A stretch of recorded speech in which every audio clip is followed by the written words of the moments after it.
Hi everyone, this is Mr Neel Raithatha, also known as the Wax Whisperer. Thank you for joining me in my latest video. This is of a very interesting case of a patient who attended with bilateral stenotic ear canals. So the term stenotic, you can also phrase it stenosis, is a narrowing of a passage. So in this case the ear canal, but you can get stenosis of arteries, for example. And what's caused the stenosis and the stenotic ear canal in this patient is they previously suffered from multiple perforated eardrums due to noise exposure. They were in the army, so they're exposed to firearms and heavy ammunition. In addition, they suffered from chronic ear infections, and it's very likely it's the chronic ear infections that then led to the stenosis. And you'll know, if you just keep watching, you don't want to miss this, you'll just see how narrow both their ear canals are. So when you've got a stenotic ear canal, there is possible surgery that can be done to a meateoplasty or canaloplasty to widen the ear canal. However, ironically, although this patient's got a stenotic ear canal, when it's not blocked like it is at the moment with dead skin, they can hear really, really well. Now, this is not earwax, it's dead skin, and what's happening is, again, you'll see in a moment, because the ear canal is so narrow near the eardrum, the skin that's migrating, so it's dying and shedding off the eardrum and the medial ear canal wall, as it's trying to migrate sideways out of the ear, it's just getting trapped because the ear is so narrow. And so they need regular cleaning.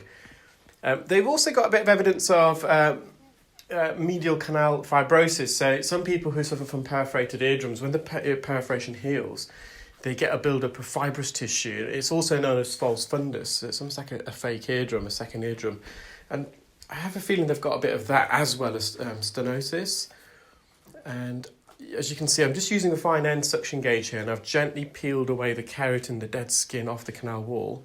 And now I have to remove it from this really small section of the ear canal that's narrowed. And I'm now going to resort to the forceps. I'm using the microjaw, I'm going to be using forceps in a moment. And I'll be using the 3mm microjaw forceps, which are really slimline. Obviously, if I use large forceps in here, it's going to be very difficult to gain access. I'm almost just prepping it a bit. I'm just trying to just peel away the skin off all the way around the perimeter as much as I can.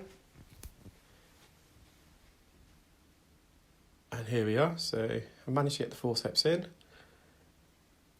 And it was a bit of a tug of war.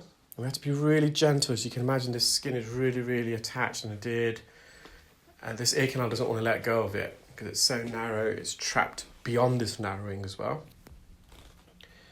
And you might have had a glimpse there, but that's the patient's ear canal. You can just see how small it is. And through there is the patient's eardrum. So the eardrum's slightly inflamed because this keratin was attached to the eardrum. We removed it, but it was instant relief. They could hear so much better. So there is surgery possible so they can open that up, but the patient's very reluctant to undergo that. Similar with, this is the patient's left ear. I would say it's slightly wider. It's not as stenotic. But again, same ritual, just trying to peel this skin off the canal wall, just to try to detach it. And then I'm going to go back in with the forceps. We're going to get a good grip on this and gently pull away.